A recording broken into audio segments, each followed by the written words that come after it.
Nous avons le plaisir d'accueillir Monsieur Bruno Jean-Richard Itoa, qui est ministre congolais des hydrocarbures dans l'édition de votre émission Décryptage. Avec lui, nous discutons du paysage énergétique de la République du Congo et de l'importance du Congo Energy and Investment Forum dans le développement du potentiel énergétique du pays et de la région.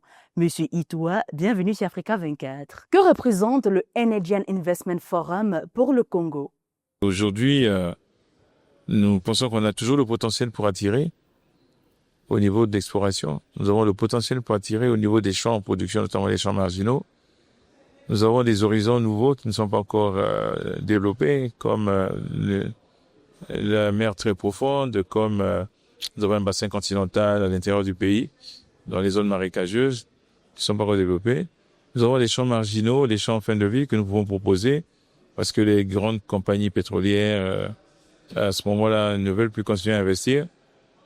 Nous avons le gaz, qui est notre nouveau challenge, pour lequel on a déjà un projet très important, un deuxième qui a démarré aussi. Donc, on a suffisamment de choses à proposer et nous pensons que ça justifie largement d'avoir une grande conférence internationale. Et nous sommes heureux d'avoir vu une participation importante à cette conférence. La République du Congo s'est imposée comme le quatrième producteur du pétrole en Afrique subsaharienne, avec une production estimée à 280 000 barils par jour en fin d'année 2024 et a des ambitions d'atteindre 500 000 barils par jour d'ici 2027. Quelles stratégies et quels partenariats ont été mis en place pour renforcer la position du Congo en tant que plaque tournante régionale des hydrocarbures? Alors, d'après les chiffres que nous avons en notre possession, nous sommes le troisième pays producteur en Afrique subsaharienne, après Nigeria et l'Angola. Et l'ambition, c'est 500 000 barils jour de barils équivalent pétrole. C'est-à-dire qu'il y aura et le pétrole liquide et le gaz. En additionnant les deux, nous pensons qu'on va arriver à 500 000 barils. Pas en 2025, on y est déjà, mais d'ici 3 ans. Nous comptons sur quoi? Nous comptons sur les découvertes déjà faites qui vont être développées. Nous comptons sur tous les projets engagés par les pétroliers concernant les champs en production.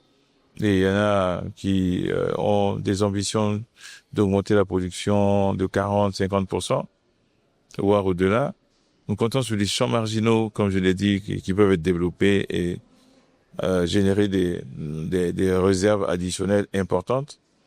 Nous comptons sur le gaz que nous allons continuer à promouvoir. Et lorsqu'on fait la somme de tout ça, d'après nos chiffres, nos estimations, nous pourrions d'ici 3 ans, pas 2025, d'ici 3 ans, atteindre 500 000 barils équivalent pétrole par jour. Un nouveau plan directeur gazier pour le Congo devrait être dévoilé lors du CEIF 2025. Comment ce plan directeur permettra-t-il de mieux positionner les sociétés d'exploration et de production existantes du pays, tout en attirant de nouveaux investissements dans le secteur du gaz naturel du pays? Alors en fait, il y a deux outils importants que nous sommes en train de développer. Il y a le code gazier, il y a le gaz master plan, le plan directeur gaz. Le code gazier est terminé. Nous l'avons transmis au secrétaire général du gouvernement pour qu'il soit examiné par le gouvernement, le Conseil des ministres. Et ensuite, il passera au Parlement parce que chez nous, c'est une loi. C'est ce code qui va fournir le cadre institutionnel, juridique, fiscal, pour que les sociétés intéressées par le gaz puissent pouvoir investir dans des conditions attractives et attrayantes. Le deuxième outil, en effet, c'est le gaz master plan. Il est en discussion. Nous n'avons pas pu le présenter parce que il y avait encore quelques ajustements avec l'entreprise à qui nous l'avons confié. Par le biais de la Société nationale des pétroles du Congo, ça a été confié à Wood Mackenzie et ils n'ont pas pu venir pour différentes raisons. Donc, il sera, s'il le faut, il fera l'objet d'un événement particulier et nous ferons en sorte qu'il soit diffusé le plus largement possible. Mais déjà, aujourd'hui, nous avons commencé les projets gaz, même sans gaz master plan. On a commencé le projet gaz avec Eni. C'est du gaz associé, du gaz naturel.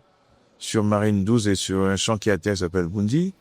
Il y a déjà une première phase à 600 000 tonnes depuis l'année passée.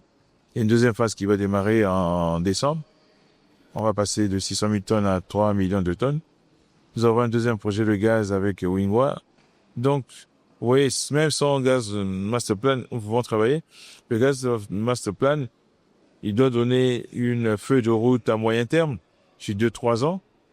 Il doit aussi mettre en avant un certain nombre d'opportunités que nous connaissons, sur lesquelles nous travaillons déjà. Et il doit proposer un schéma institutionnel que nous sommes en train de mettre en place. Donc, en réalité, le fait qu'il n'ait pas été présenté ne nous retarde pas du tout, mais on va quand même accélérer sa finalisation, j'espère, très bientôt. Les hydrocarbures dont vous êtes responsable au Congo représentent la première source de richesse du pays.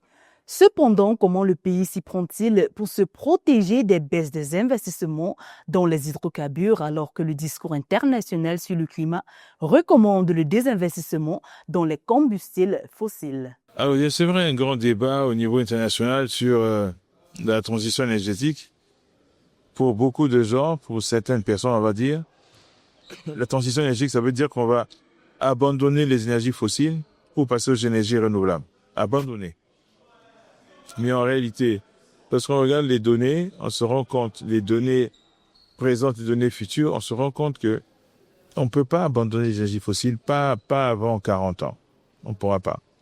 Pas avant 2040 ans. Pas avant. Peut-être un peu après.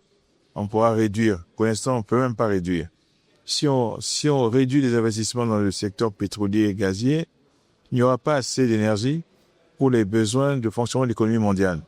Parce que la demande augmente et elle augmente en grande partie en fonction de la croissance et la croissance augmente. Donc, nous ne pourrons pas nous permettre d'arrêter d'investir dans les énergies fossiles. C'est pour ça que des pays comme les nôtres continuent à le faire. Énergie fossile, c'est pétrole, gaz et puis le fuel, mais nous, on produit très peu de fuel. Et le gaz, finalement, c'est une énergie propre, d'après l'Union européenne. Donc, nous n'avons pas de problème à continuer à produire le gaz, mais non même pas de problème à produire l'huile, parce que l'huile, aujourd'hui, on peut la produire dans des conditions de faible émission de gaz à effet de serre, c'est tout à fait possible. Donc, quand on fait ce discours, souvent, nous avons le même que celui qu'ont les compagnies pétrolières.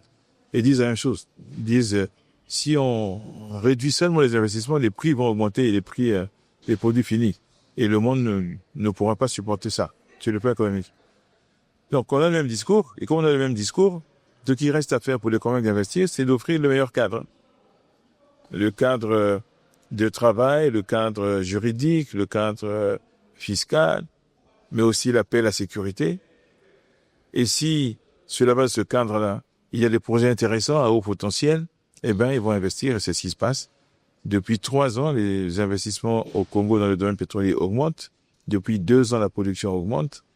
Depuis 2 ans, nous avons lancé des nouveaux projets gaz. Donc, on voit que l'intérêt est toujours là.